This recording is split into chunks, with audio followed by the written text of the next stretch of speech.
चश्मा।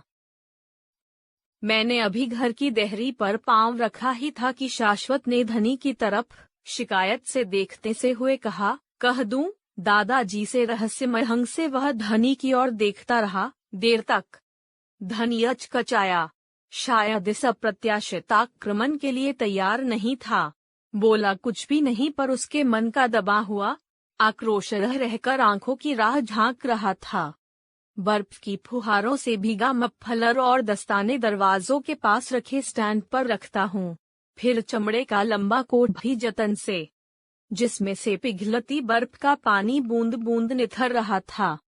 पॉलिथीन के बैग में लिपटी पुस्तकें मेज पर रख देता हूँ और फिर दीवार पर टंगी घड़ी पर मेरी निगाहें अटक जाती हैं। किसी का फोन तो नहीं आया था? आया था। धनी ने उठाया और दादाजी अभी नहीं है कहते हुए खट से रख दिया था। शाश्वत के स्वर में कहीं शिकायत का सा भाव था। और किसी का? मैंने जिज्ञासा से फिर पूछा। आए तो थे 3-4, पर धनी ने पूरी बात सुने बिना ही काट दिए थे। इस बार श्रीमती जी का स्वर था। वे पानी का गिलास मेज पर रखकर फिर तेज कदमों से रसोई घर की तरफ चली गई, जहां चूल्हे पर किसी वस्तु के जलने के कारण दुर्गंध सी फैल रही थी। अरे, यह तो पूछ लेते कि था किसका? मेरे स्वर में तनिक तल्खी थी। कई लोगों से कई तरह के काम होते हैं, व्यर्थ में थोड़े ही कोई फोन करता है। ये बच्चे सुने तब न। धनी तो फोन की घंटी बजते ही आंखें मूंद कर भागने लगता है रिसीवर उठाने के लिए। श्रीमती जी किचन से ही आवाज लगाती हुई कहती हैं। मैं कुर्सी पर धम से बैठ जाता हूँ, तौलिए से हाथ मुंह पोंछता हुआ कहता हूँ, कल विकल्प कह रहा था 3-4 बार। फोन किए पर बात हो न पाई। निहाल भाई घर आने का कार्यक्रम बना रहे थे, पर संपर्क ही न हो सका। दिन भर की भाग दौड़ से थका यो ही पांव लंबे कर लेता हूँ, आंखें मूंदे कुर्सी पर ही लेट सा जाता हूँ। तभी एहसास होता है जैसे मेरे हाथों में किसी के नन्हे से कोमल गरम हाथों का स्पर्श सा हुआ। सहसा मेरी आंखें खुली। शाश्वत कुर्सी के हत्थे के सहारे खड़ा है। कौन? शाशा? मैं चाइंक कर कहता हूँ।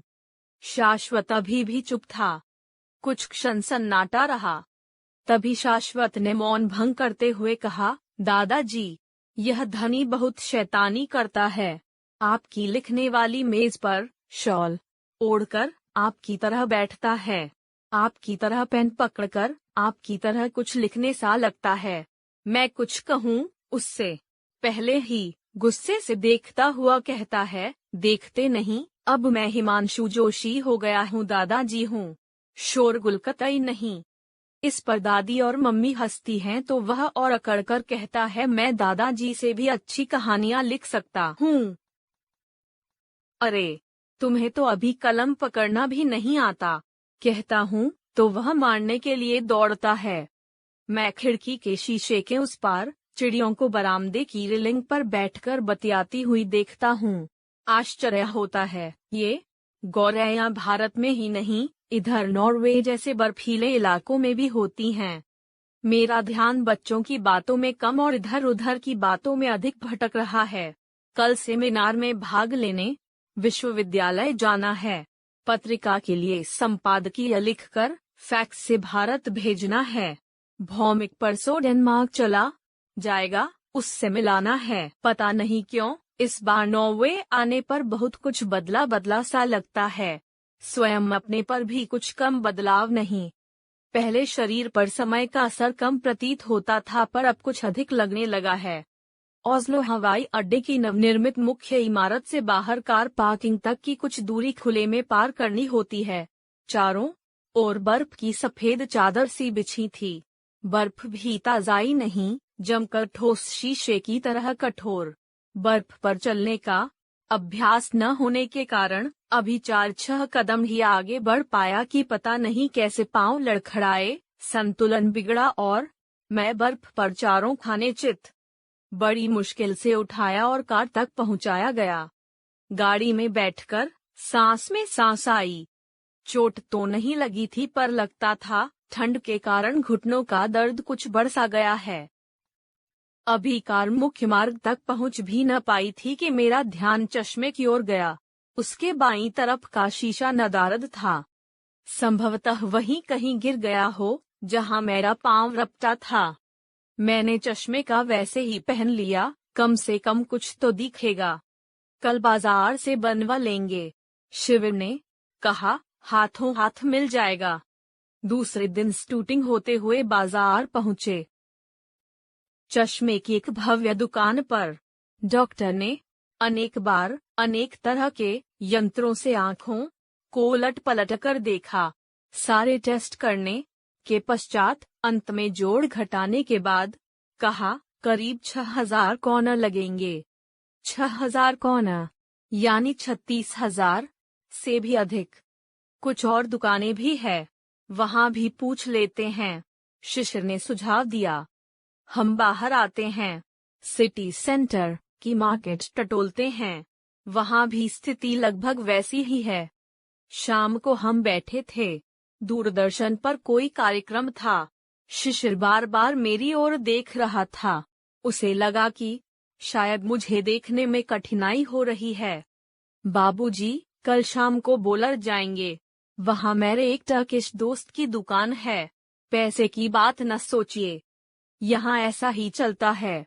रुपयों के हिसाब से जोड़ घटना करेंगे तो सब मुश्किल हो जाएगा। अरे भाई, इतनी सी बात के लिए क्यों परेशान हो रहे हो? कुछ ही दिनों के लिए यहाँ आया हूँ, भारत पहुँचकर बनवा लूंगा। एक चश्मे पर इतनी राशि खर्च करना मुझे समझदारी नहीं लगती। बिना चश्मे के भी मेरा काम आसानी से चल जाता है। पढ़ने लिखने के समय मैं यूं भी कभी कभी चश्मा उतार लेता हूँ। हाँ, बाहर चलते समय कुछ असुविधा अवश्य होती है कभी, पर ऐसी समस्या नहीं। शाम को मैं अपने कमरे में बैठा था, इतने में धनी आया और चुपचाप सामने वाली कुर्सी पर बैठ गया। तभी मुझे कुछ याद आया। धनु, शाशा बतला रहा था कि तुमने कहा कि मैं दादाजी से भी अच्छी कहानियाँ लिख सकता हूँ। वह इस प्रश्न पर शर्माया नहीं बल्कि आत्मविश्वास से मेरी ओर देखता रहा। स्वीकृति में उसने मात्रा सिर हिला दिया। यहाँ 6 साल से कम उम्र के बच्चों को तो लिखना पढ़ना भी नहीं सिखाते। अभी तुमने 5 भी पूरे नहीं किए, फिर कैसे लिखते हो? मैं बोलकर कहानी सुना देता हूँ। डंडा, किसकी कहानी सुनाते हो? मछली की, चिड़िया की, नदी की, छोर की?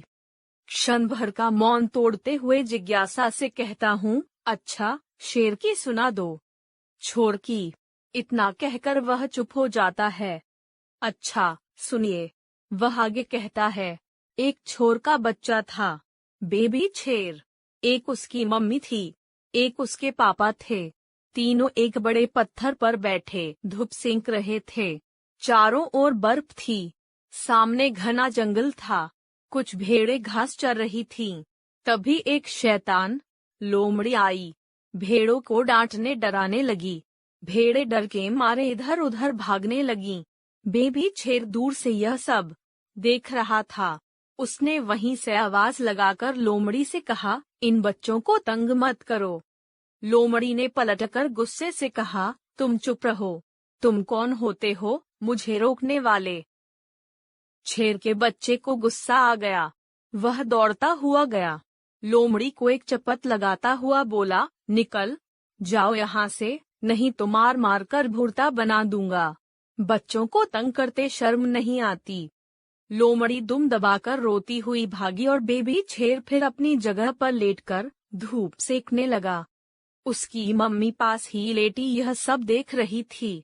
वह चुपचाप उठी, बच्चे को शाबाशी दी।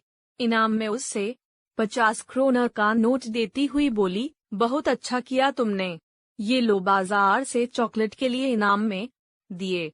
इतने में शेर के पापा भी उठकर आए। उन्होंने भी उसे 50 क्रोनर चॉकलेट के लिए इनाम में दिए। वह बाजार से ढेर सारी चॉकलेट खरीद कर लाया। उन तीनों ने मिलकर खूब खाईं। बस कहानी खत्म। कहानी तो अच्छी है, मैंने कहा। सामने वाली आराम कुर्सी पर बैठा शिशिर कुछ काम कर रहा था। शायद उसका ध्यान हमारी बातों में भी था। वह उठा और 50 क्रोनर का एक नोट लाया। धनी को उसे देता हुआ बोला, शाबाश, कहानी अच्छी है। यह इनाम लो। शाशा के साथ चॉकलेट खरीद कर खा लेना। धनी ने वह नोट मेरी ओर बढ़ाया। मैंने देखा नोट किनारे से थोड़ा सा फटा है, कुछ मैला सा। अपनी ओर से मैंने 50 क्रोन मिलाकर धनी की जेब में डाल दिए। कुछ अरसे बाद एक दिन शाश्वत स्वूफल से लौटा तो दौड़ता हुआ कमरे में आया। मैं कुछ पढ़ रहा था। आते ही बोला, दादाजी, धनी ने उस दिन गलत कहानी सुनाई और आपने उसे इनाम दे दिया। क्या गलत था उसमें? धनी बचाव की मुद्रा में बोला, क्लास में आज हमारी मैडम ने बतलाया कि नॉर्वे में तो शेर होते ही नहीं। धनी ने झूठी कहानी सुना दी और आपने सच मान ली। धनी को लगा कि जैसे वह जीती हुई बाजाई हारने जा रहा है। वह कुछ देर सोचता हुआ बोला, अरे, जंगल में नहीं होते तो क्या हुआ, कोई फिर इनसे ला भी तो सकता है। क्या दादाजी दिल्ली के चिड़ियाघर से नहीं ला सकते अपने साथ हवाई जहाज में, जैसे मोना के पापा आइसलैंड से हवाई जहाज में अपने साथ सफेद झबरैला लाल मुंह वाला कुत्ता पोलर डॉग लाए थे? मैं बीच बचाव करता हूँ कि कहानी में कभी कभी ऐसा भी हो जाता है। तभी एक दिन शाशा ने कहा, दादाजी, यह धनी आजकल मन लगाकर नहीं पढ़ता। रोज दादी को, मम्मी को ढेर सारी कहानियां सुनाता है, चिड़िया की, मछली की, नदी की, बंदर की, फूल की। कहता है जब बहुत सारी कहानियां हो जाएंगी तो इनाम में इतने इतने सारे क्रनर मिलेंगे। फिर बाजार से दादाजी के लिए हम चश्मा खरीद कर लाएंगे। वह दोनों हाथ फैलाता है। लगभग 3 सप्ताह बाद दिल्ली लौट आया। 2-3 दिन में नया चश्मा भी बनवा लिया।